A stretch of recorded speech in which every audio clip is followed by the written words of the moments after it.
അവസാനത്തെ അമേരിക്കയുടെ അസഹനീയമായ ആക്രമണവും ഇറാൻ്റെ പ്രത്യാക്രമണവും കത്തി നിൽക്കുമ്പോൾ അങ്ങ് ഉക്രൈനിൽ പോയി ഉപദേശങ്ങൾ കൊടുത്ത് മടങ്ങി വന്നപ്പോൾ വളരെ പെട്ടെന്ന് പടച്ചവൻ പിടിച്ചുകൊണ്ടുപോയ ലിൻസേ ഗ്രഹാമിൻ്റെ മരണവുമൊക്കെ അങ്ങനെ നിൽക്കുമ്പോൾ റഷ്യ വളരെ നേരിട്ട് പശ്ചിമേഷ്യൻ യുദ്ധത്തിൽ ഇടപെടുന്നു എന്ന് തോന്നിപ്പിക്കും വിധം ഡൂംസ്ഡേ എന്ന് പറയുന്ന റഷ്യൻ വായുസേനയുടെ ഏറ്റവും കരുത്തുറ്റ ഡൂംസ്ഡേ വിമാനം ടെഹ്റാനിൽ ജൂലൈ 13 എയർപോർട്ടിൽ ഇറങ്ങിയത്രേ.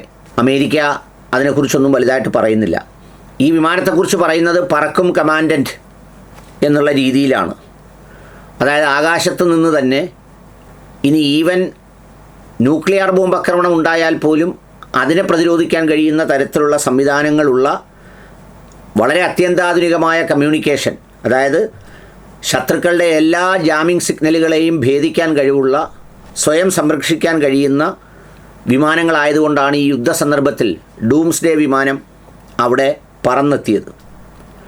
അതെത്തിയത് ജൂലൈ 13 അതിൽ ഇറാന് അത്യാവശ്യം വേണ്ട വിവരങ്ങളും അത്യന്താധുനികമായ ചില സാങ്കേതിക വിദ്യകളും ഒക്കെ പങ്കുവെക്കാനും അമേരിക്കയുടെ ആക്രമണങ്ങളെ പ്രതിരോധിക്കാനും പ്രത്യാക്രമണം കൃത്യമായി നടത്തുന്നതിനും വേണ്ടിയുള്ള സംവിധാനത്തിനാണ് ഈ ഡൂംസ്ഡേ വിമാനം എത്തിയത് എന്നാണ് പറയുന്നത്. റഷ്യയും ചൈനയും ഇറാൻ്റെ പിന്നിലുണ്ട് എന്നറിയാമെന്നിട്ട് തന്നെ ചൈനയിലേക്ക് നമ്മുടെ ട്രംപൻ പോയി ചർച്ചയൊക്കെ നടത്തിയിട്ട് അവസാനം അവിടുന്ന് കൊടുത്ത സമ്മാനം പോലും കൊണ്ടുവരാതെ ഭയന്ന് അവിടെ ഉപേക്ഷിച്ച് പോയിരുന്നൊരു യാത്രയ്ക്ക് ശേഷവും ഒരു മാറ്റവുമില്ലാതെ രണ്ട് രാജ്യങ്ങളും ഇറാനോടൊപ്പം നിൽക്കുന്നു എന്ന് മാത്രമല്ല, റഷ്യ ഇപ്പോൾ അതിൻ്റെ ഏറ്റവും വലിയ സംവിധാനം ഇങ്ങോട്ടേക്ക് അയച്ചു കൊടുത്തിരിക്കുകയാണ് എന്നതാണ് അതിൻ്റെ ഒരു പ്രത്യേകത. ഫ്ലൈയിങ് കമാൻഡ് പോസ്റ്റ് എന്നാണ് ഇതിന് പറയുന്നത്. ഇതിന് ഇലക്ട്രോ മാഗ്നറ്റിക്, അതായത് വൈദ്യുത കാന്തിക തരംഗങ്ങൾ കൊണ്ടുള്ള പ്രതിരോധവും സംവിധാനവും എല്ലാം ഉണ്ട്.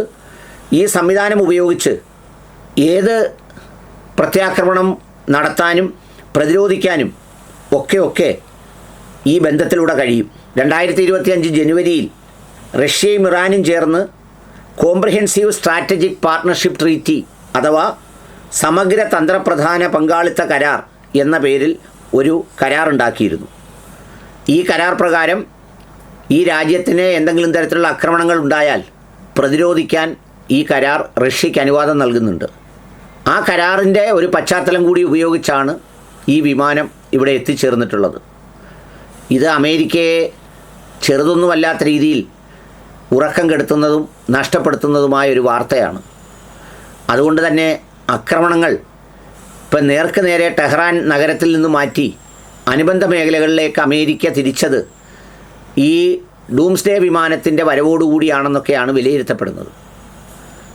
അതിനെ ആക്രമിക്കാനൊട്ട് അമേരിക്ക തയ്യാറാകുന്നുമില്ല.